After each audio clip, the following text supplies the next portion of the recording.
Assalamualaikum warahmatullahi wabarakatuh. Halo semuanya, perkenalkan saya Triana Rahmatul Latifah. Pada kesempatan kali ini saya akan menjelaskan tentang praktek mengajar pembelajaran IPS MI atau SD kurikulum merdeka di kelas tinggi. Mari simak video berikut ini. Identitas modul. Penyusun Triana Rahmatul Latifah, instansi MI Mabdaul Ulum Tirenggo, kelas 4 fase B, tahun penyusunan 2023, jenjang sekolah MI, mata pelajaran ilmu pengetahuan alam dan sosial atau IPAS, bab 5, cerita tentang daerahku, topik B, daerahku dan kekayaan alamnya, alokasi waktu 2 jam pelajaran atau 2 kali 35 menit. Kompetensi awal.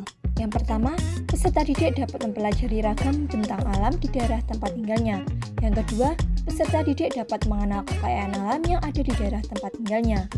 Profil pelajar Pancasila. Yang pertama, bernalar kritis. Yang kedua, kreatif. Yang ketiga, mandiri. Yang keempat, gotong royong. Sarana dan prasarana.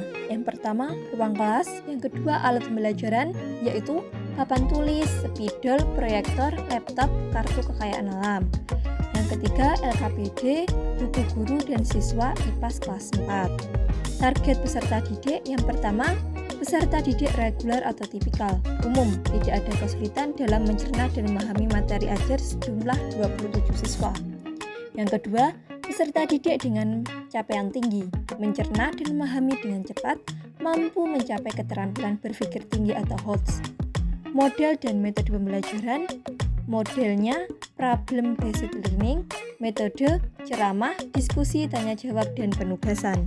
Capaian pembelajaran. Yang pertama, peserta didik mampu mengamati fenomena dan peristiwa secara sederhana dengan menggunakan panca indera dan dapat mencatat hasil pengamatannya. Yang kedua, peserta didik mengidentifikasi ragam bentang alam dan keterkaitannya dengan profesi masyarakat. Selanjutnya, tujuan pembelajaran. Yang pertama, peserta didik dapat menganalisis ragam bentang alam di daerah tempat tinggalnya dengan benar. Yang kedua, peserta didik dapat menyimpulkan kekayaan alam yang ada di daerah tempat tinggalnya dengan benar. Selanjutnya, alur tujuan pembelajaran. Yang pertama, menganalisis ragam bentang alam di daerah tempat tinggalnya. Yang kedua, menyimpulkan kekayaan alam yang ada di daerah tempat tinggalnya. Persiapan pembelajaran. Yang pertama, guru menyiapkan sarana dan prasarana yang dibutuhkan selama kegiatan pembelajaran. Yang kedua, guru mengingatkan peserta didik untuk menyiapkan buku pegangan, buku tulis, dan alat tulis.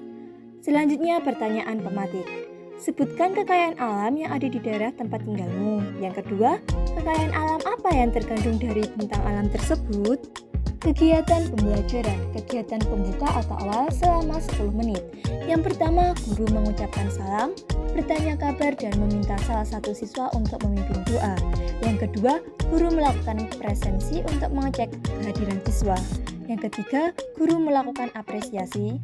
Contohnya, apa itu bentang alam? Yang keempat, guru menyampaikan tujuan pembelajaran. Kegiatan inti selama 50 menit. Yang pertama, guru mengajak peserta didik untuk melakukan literasi dengan narasi pembuka topik B pada buku siswa. Yang kedua, setelah peserta didik selesai melakukan literasi, guru memancing beberapa pertanyaan seperti, apa kalian ketahui dengan ragam bentang alam? Bagaimana keadaan kenampakan alam yang ada di daerah tempat tinggalmu? Yang ketiga, guru menampilkan sebuah video dan peserta didik menyimak. Yang keempat, setelah peserta didik mulai paham tentang bentang alam dan kekayaannya, guru minta beberapa peserta didik maju ke depan untuk menjelaskan kembali apa yang sudah dijelaskan oleh guru dengan menggunakan bahasa sendiri. Yang kelima, kemudian guru membagi peserta didik menjadi beberapa kelompok. Setiap kelompok beranggotakan 5 peserta didik. Selanjutnya, berikan penjelasan kepada peserta didik mengenai kegiatan kelompok yang akan mereka kerjakan sesuai panduan pada buku siswa. Yang ketujuh, setiap kelompok diminta untuk mengamati dan mendiskusikan tugas kelompok secara bersama-sama. Hasil diskusi pada setiap kelompok dituliskan pada lembar kerja kelompok yang telah disiapkan oleh guru. Yang kedelapan, setiap kelompok diminta untuk mempresentasikan hasil diskusinya di depan kelas, dan guru mendorong kelompok lain untuk memberi tanggapan dan masukan. Yang kesembilan, guru memberikan penghargaan dan motivasi pada semua peserta didik. Dan yang terakhir, guru memberikan latihan soal secara mandiri terkait materi yang sudah dipelajari. Kegiatan penutup selama 10 menit. Yang pertama, peserta didik bersama guru melakukan refleksi atas pembelajaran yang berlangsung. Refleksi peserta didik. Apa saja yang belum diketahui peserta didik? Apakah ada yang belum paham mengenai materi hari ini? Kendala apa saja yang peserta didik temui dalam memahami materi hari ini? Yang kedua, guru memberikan penguatan terhadap materi yang telah dipelajari.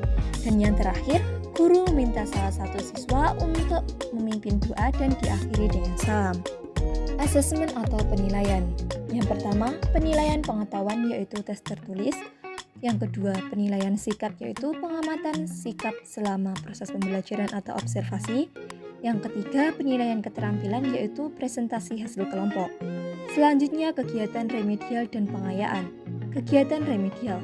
Kepada peserta didik yang hasil belajarnya belum mencapai target, guru melakukan pengulangan materi dengan pendekatan yang lebih individual dan memberikan tugas individual tambahan untuk memperbaiki hasil belajar peserta didik yang bersangkutan.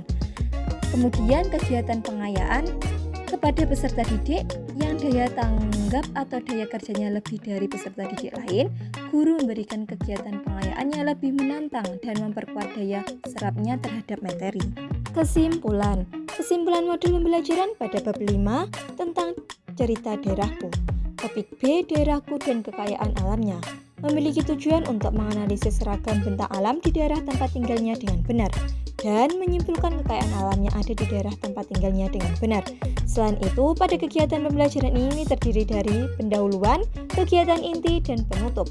Untuk penilaian menggunakan tes tertulis, pengamatan sikap atau observasi, dan presentasi kelompok.